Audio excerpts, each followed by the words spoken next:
হরে কৃষ্ণ। শ্রী শ্রী নবদ্বীপ ধাম পরিক্রমা এই গৌর জন্ম উৎসব। তাহলে মানে শ্রী নবদ্বীপ ধাম পরিক্রমা এবং গৌর জন্ম উৎসব বলছে কলিযুগ পাবন অবতারী স্বয়ং ভগবান শ্রী শচীনন্দন গৌরহরি নিখিল ভুবন মঙ্গলময়ী আবির্ভাব তিথি। মানে কবে থেকে তাহলে আবির্ভাব তিথি বলছে শ্রী নবদ্বীপ ধামের অন্তর্গত 9টি দ্বীপ। মানে এই যে নবদ্বীপ ধাম যে আমরা পরিক্রমা করি সেটা 9টি দ্বীপ, সেই জন্য নবদ্বীপ নামই হয়েছে 9টা দ্বীপ নিয়ে, সেই জন্য নবদ্বীপ। 9টা দ্বীপ দর্শন এবং তৎস্থান মাহাত্ম্য কীর্তন এবং নগর সংকীর্তন সম্মুখে এবং সবাই মানে নগর সংকীর্তন করে সেগুলোকে পরিক্রমা করা হয়। নবদ্বীপ ধাম কতটা? টোটালটা হচ্ছে 16 ক্রোশ ধাম পরিক্রমা হইবে। 16 ক্রোশ ধাম। যেরকম আমরা বৃন্দাবনে যদি যাই, বৃন্দাবনে দেখি বৃন্দাবনটাই হচ্ছে 16 ক্রোশ, আর পুরো মানে ব্রজমণ্ডল যদি পরিক্রমা করা হয় কতটা? 84 ক্রোশ। তদ্রূপ এটাও তাই, নবদ্বীপ ধাম হচ্ছে মানে 16 ক্রোশ, আর পুরো যদি ব্রজমণ্ডল পরিক্রমা করা হয় তাহলে যেরকম বললাম 84 ক্রোশ, আর গৌরমণ্ডল যদি পরিক্রমা করা হয় তাহলে সেটাও 84 ক্রোশ। পুরো গৌরমণ্ডল পরিক্রমাও 84 ক্রোশ, মানে বৃন্দাবনও 84 ক্রোশ। তাহলে সেই 9টা দ্বীপ কোথায় কোথায় মানে এই পরিক্রমা মানে যাবে। গৌরধাম পরিক্রমা এবং জন্মোৎসব তো প্রথমেই বললাম 24শে ফাল্গুন আর 9ই মার্চ রবিবার প্রথম পরিক্রমা শুরু হয়। প্রথম কোথায় যাবে? শ্রী গোদ্রুম দ্বীপ। গোদ্রুম দ্বীপ যেরকম আমাদের 9টা দ্বীপের এক একটা নাম আছে, এক এক দিন এক এক জায়গায় যাওয়া হয়। গোদ্রুম দ্বীপের মানে কীর্তনাক্ষ গঙ্গা স্পর্শান্তে মানে গঙ্গাকে নমস্কার করে স্পর্শনান্তে যোগপীঠ শ্রীধাম মায়াপুরের উদ্দেশ্যে দণ্ডবোধ প্রণত হইয়া স্বরূপগঞ্জ মানে মানে নৌকো পার হয়ে গঙ্গাকে স্পর্শ করে মানে নমস্কার করে এবং মায়াপুর ধামকে মানে দণ্ডবোধ প্রণাম করে আমরা স্বরূপগঞ্জ সুরভি কুঞ্জ গাদিগাছা সানন্দ সুখধর সুকুঞ্জ সুবর্ণ বিহার হরিহর ক্ষেত্র, তারপরে নৃসিংহপল্লী এবং 2 শ্রী মধ্যদ্বীপ শরণাক্ষ মাজিদা আটডাঙ্গা আনন্দ বাস বামনপুরা হংসবাহন। মানে এই সবগুলো প্রথম পরিক্রমার দিনে আপনারা দর্শন করতে পারবেন বা দর্শন করি আমরা সবাই। তাই এই প্রথম দিনে দুটো দ্বীপে পরিক্রমা হবে। তারপরে দ্বিতীয় দিন 25শে ফাল্গুন 10 তারিখ সোমবার শ্রী কোলদ্বীপে যাওয়া হবে। শ্রী কোলদ্বীপ পাদসেবনাক্ষ গদখালির কোল তেঘরির কোলের আমদ কোলের গঞ্জ কোলের দহ সমুদ্রগড় চাপাহাটি এইগুলো দর্শন। এবং 4 শ্রী ঋতুদ্বীপ অর্চনাক্ষ রাতুরপুরা আমলকি একাদশী, তারপরে উপবাস আগের দিন মানে এই আমলকির উপবাস এই দিনকেই পড়ে। তাই হচ্ছে মানে তাহলে কী বলো ঋতুর্দ্বীপ অর্চনাক্ষ রাতুরপুর আর আমলকি একাদশী সেদিনকে প্রত্যেকেই করে ওই দ্বীপে 2টো দ্বীপ তাহলে সেদিনও দর্শন হবে। আর 26শে ফাল্গুন 11 তারিখ মঙ্গলবার শ্রী জহ্নদ্বীপ মানে যেখানে জাহ্নুমণি মা গঙ্গাকে খেয়ে নিয়েছিলেন সে জহ্নদ্বীপ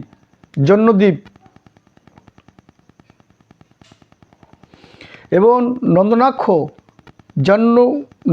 জাহ্নুগড় জহ্নমুনির স্থান, যেখানে মা গঙ্গা খেয়ে এবার যখন ভগীরথ দেখলেন মা গঙ্গা পেছনে আর দেখতে পাচ্ছে না, মানে ওনার আশ্রম সব ভেসে চলে যাচ্ছিল, তাই মা গঙ্গাকে সে খেয়ে নিয়েছিল।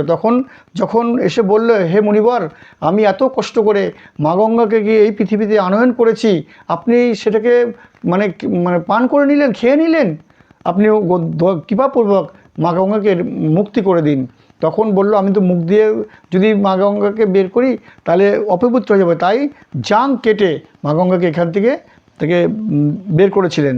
তাই সেই তার নামের সাথে মা গঙ্গার নামও জুড়ে গেল, মানে জাহ্নমুনি, সেই জাহ্নমুনি স্থান। আর বিদ্যানগরে যত বলছে সত্যযুগে এইখানটায় যত ঋষিগণ এখানে আসতেন বিদ্যা অধ্যয়ন করতে, এবং বৃহস্পতি এইখানটায় শিক্ষা দান করতেন। আর কি আছে? সর্বভৌম ভট্টাচার্যের পাঠ। এই সর্বভৌম ভট্টাচার্যকে বলছে মহাপ্রভু যখন পুরীতে গেলেন, এই প্রথমেই এই সর্বভৌম ভট্টাচার্যকে কৃপা করেছিলেন, সেই সর্বভৌম ভট্টাচার্যর পাঠ। তারপরে আছে কি? শ্রী মুদ্রম দ্বীপ দাসাক্ষ মামগাছি, ছিল বৃন্দাবন দাস ঠাকুরের পাঠ। বলছে এই হচ্ছে বৃন্দাবন দাস ঠাকুরকে, বৃন্দাবন দাস ঠাকুর হচ্ছে যেরকম আমাদের বৃন্দাবন দাস ঠাকুর হচ্ছে আগের জন্মে বেদব্যাস ছিলেন, এই জন্মে বৃন্দাবন দাস। সেই চৈতন্য ভাগবত যে রচনা করেছেন সেই বৃন্দাবন দাসের হচ্ছে ওখানে জন্মস্থান, এবং তার সেবিত বিগ্রহ এখনও আছেন, সেই বৃন্দাবন দাস ঠাকুরের পাঠ। তারপরে কি বলছে? এক ডালা মাতাপুর পঞ্চপাণ্ডবের অগস্ত্যবাস, এখানটা পঞ্চপাণ্ডব এসে অগস্ত্যবাস করেছিলেন।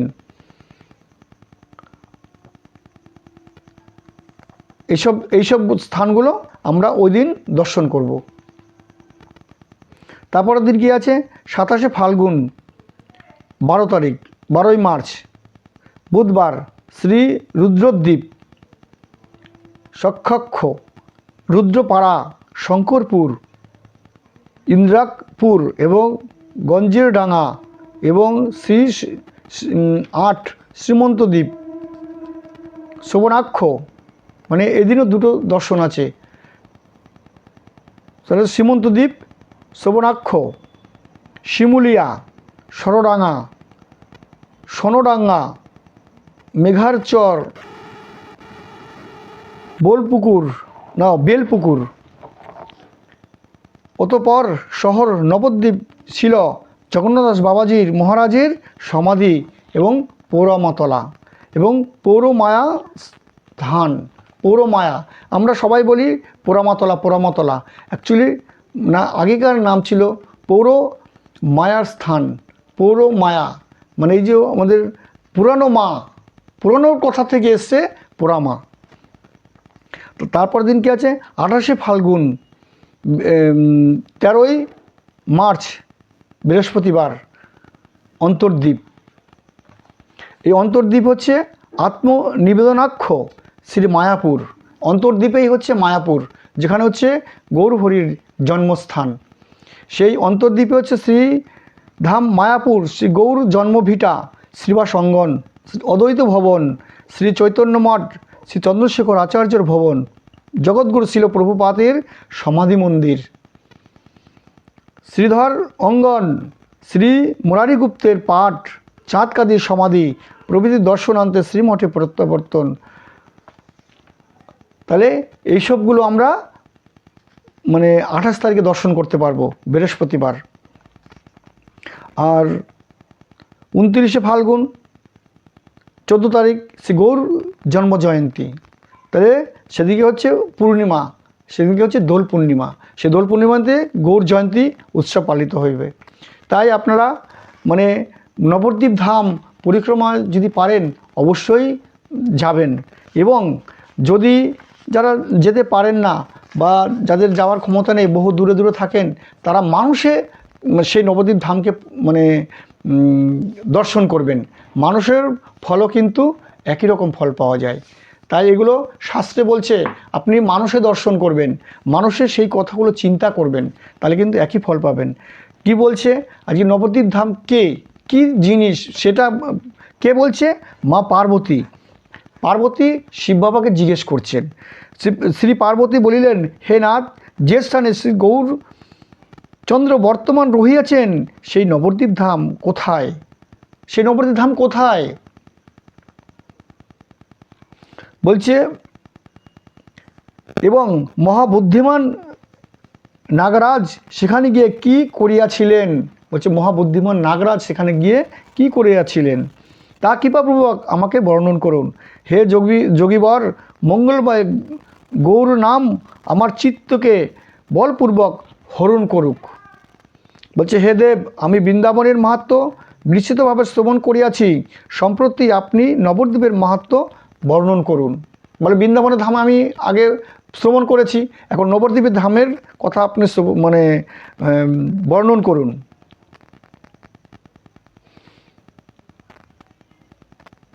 শ্রী নারদ বলিলেন, পিনাকধারী মহেশ্বর পার্বতী পূর্বোক্ত বাক্য শ্রবণ করত পদযুগল দ্বারা দেবীকে আলিঙ্গন করিয়া আদরের সহিত বলিয়াছিলেন। শ্রী মহাদেব বলিলেন, হে গৌরী, আমি মানবগণের প্রেম ভক্তিপ্রদ এবং সর্বপাপ বিনাশক শ্রী নবদ্বীপ ধামের মাহাত্ম্য বর্ণন করিব, তুমি শ্রবণ করো। মানে মা পার্বতীকে শিব বাবা বললেন, আলিঙ্গন করে বললেন, খুব ভালো প্রশ্ন করেছো, আমি অবশ্যই বলবো। বলছে শ্রী কৃপাময় শ্রীকৃষ্ণের বৃন্দাবন ধামের ন্যায় এই নবদ্বীপ ধামেরও মাহাত্ম্য জানিবে, ইহা আমি নিশ্চিত বলছি। বলছে বৃন্দাবন যেরকম মানে লীলাস্থলী, যেখানটায় প্রভু এসেছিলেন, সেই একই প্রভু এই নবদ্বীপ ধামে অবতীর্ণ হয়েছেন এবং এখনও তিনি আছেন, সেটা মা পার্বতী বলছেন। ভক্ত মনোবাঞ্ছা শ্রীকৃষ্ণ শ্রী রাধিকার সহিত রমণীয় বৃন্দাবনের ধামের ন্যায় এই নবদ্বীপ ধামেও নিরন্তর লীলা প্রকাশ করিয়াছেন। গঙ্গা এবং যমুনার মধ্যভাগে পরম শোভাময় নবদ্বীপ ধাম বিরাজমান রহিয়াছেন। উক্ত ধামের স্মরণ মাত্রই মানবগণের রাধাকৃষ্ণের বিষয়ে আসক্তি জন্মিয়া থাকেন। বলছে নবদ্বীপ ধাম স্মরণ মাত্রেই রাধাকৃষ্ণের যে যুগল মূর্তি চিত্তে উদিত হয়, সেই মূর্তি। মানবগণ যদি পৃথিবীতে সহস্র তীর্থ পর্যটন করেন, তথাপি নবদ্বীপ ধাম দর্শন না করিলে রাধাকৃষ্ণকে লাভ করিতে পারা যায় না। কি বলছেন শিব বাবা? মা পার্বতীকে বলছে পৃথিবীতে যত তীর্থ আছে সব তীর্থ যদি দর্শন করেন, যদি নবদ্বীপ ধাম দর্শন না করেন, তার রাধাকৃষ্ণকে কখনই তার প্রাপ্তি হবে না, সে পাবে না। আজকে অন্য কারো কথা নয়, স্বয়ং শিব বাবার কথা। আজকে বৈষ্ণব ঠাকুর বলছেন মা পার্বতী বৈষ্ণবীকে যে সারা পৃথিবী যদি তুমি পর্যটন করো, দর্শন করো, তাহলে কিন্তু নবদ্বীপ ধাম দর্শন না করলে তার ফল প্রাপ্তি হবে না। ওই দুর্গে, এই দ্বীপের এক দেশে সমস্ত তীর্থ, ঋষিগণ, মুনিগণ, দেবগণ, সিদ্ধাশ্রম, সকল বেদ, সমস্ত শাস্ত্র এবং মন্ত্রাদি রাধাকৃষ্ণের তুষ্টির জন্য সর্বদা বাস করিয়াছেন বা করিতেছেন।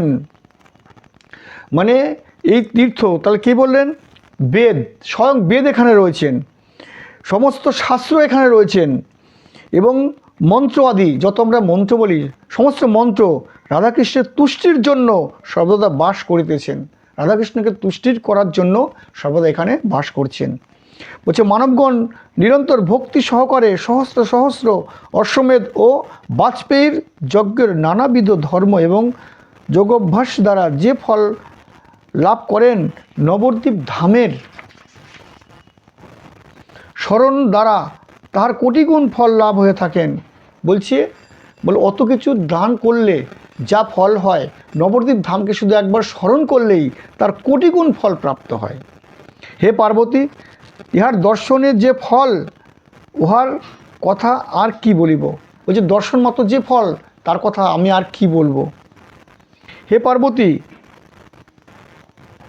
নিরন্তর পাষণ্ড জন যদি একবার মাত্র শ্রী নবদ্বীপ ধামের স্মরণ করেন, তা হইলে সে তৎক্ষণাৎ সাধুত্ব লাভ করেন। বলছে খুব পাষণ্ডী গণ যদি নবদ্বীপ ধামের কথা একবার স্মরণ করেন, তারও সাধুত্ব লাভ হয়। ইহা অতিশয় সত্য বলিয়া জানিবে। বলছি ইহা অতিশয় সত্য বলিয়াই জানিবে। দিন দিন তাহাদের ভক্তি বর্ধিত হইয়া থাকেন এবং তাহাদের পদরজে সপ্ত দ্বীপযুক্তা পৃথিবী পবিত্র করিয়া থাকেন। বলছি যারা নবদ্বীপ ধাম পরিক্রমা করেন, নবদ্বীপ ধামে যারা থাকেন, তাদের পদরজ মানে পদধূলি যেখানে যেখানে যাবে সেগুলোকে পবিত্র করে থাকেন, এ বিষয়ে কোনো সন্দেহ নেই। বলছে শ্রী গৌরাঙ্গেই একমাত্র দেবতা জ্ঞান করিয়া তাহার নবদ্বীপ ধামে বাস করিতেছেন, তাহাদিগকে মনুষ্য জ্ঞান করা উচিত নহে। তাহারা শ্রী গৌরাঙ্গের পার্ষদ। বলছে যারা গৌরাঙ্গের নাম সবসময় কীর্তন গুণগান কীর্তন করছেন, তারা গৌরাঙ্গেরই পার্ষদ বলিয়া জানিবে। বলছে হে দুর্গে, তাহাদের স্মরণ মাত্রই মহাপাতকীগণ শুদ্ধি লাভ করিয়া থাকেন। দর্শনাদির কথা আর কি বলিব, স্মরণ মাত্রই, আর দর্শন তো তার অনেক বেশি ফল। বলছে অনন্তদেব সহস্র মুখে, মানে অনন্তদেব হাজারখানা ফনা, সে কথাটা মাকে বলছেন। অনন্তদেব সহস্র মুখেও যে নবদ্বীপ ধামের মাহাত্ম্য বর্ণন করিতে সমর্থ হয়নি, আমি পঞ্চমুখে তার মহিমা কীরূপে বর্ণন করিব। অনন্তদেব হাজার মুখে যে মানে নবদ্বীপ ধামের কথা বর্ণন করতে পারেনি, আমি পঞ্চমুখী আর তোমার কাছে কি বর্ণন করিব। এই হচ্ছে নবদ্বীপের আরও অনেক কথা রয়েছেন, আপনারা যদি শ্রবণ করেন এক একটা দ্বীপের যে কি মাহাত্ম্য, কি লীলা করেছিলেন বা কি তার ফল, তাহলে অবশ্যই আমি পরপর ভিডিওতে আপনাদের মানে পড়ে বলবো বা অবগত করাবার চেষ্টা করব। তাই আপনারা আশীর্বাদ করবেন, কৃপা করবেন। আর যদি আপনারা পারেন নবদ্বীপ ধাম যদি পরিক্রমা করতে যান বা দর্শন করেন, তবে অবশ্যই আপনারা সেই ফল প্রাপ্তি হবে। এবং ঘরে বসেও যদি এই ভিডিওর মাধ্যমেও যদি আপনারা সেই মনের ভিতরে সেই ভাবকে উদিত করতে পারেন, তাহলে ঘরে বসেও সেই ফল আপনাদের প্রাপ্তি হবে। এবং আপনাদের সকলের মঙ্গল হোক। সবাই এই নবদ্বীপ ধামের মাহাত্ম্য শ্রবণ করবেন। আর যদি না কেউ যেতে পারেন, দোল পূর্ণিমার দিন অবশ্যই আপনারা উপবাস থেকে প্রভুর মানে গুণকীর্তন করবেন আর পূর্ণি সঞ্চয় করবেন। হরে কৃষ্ণ।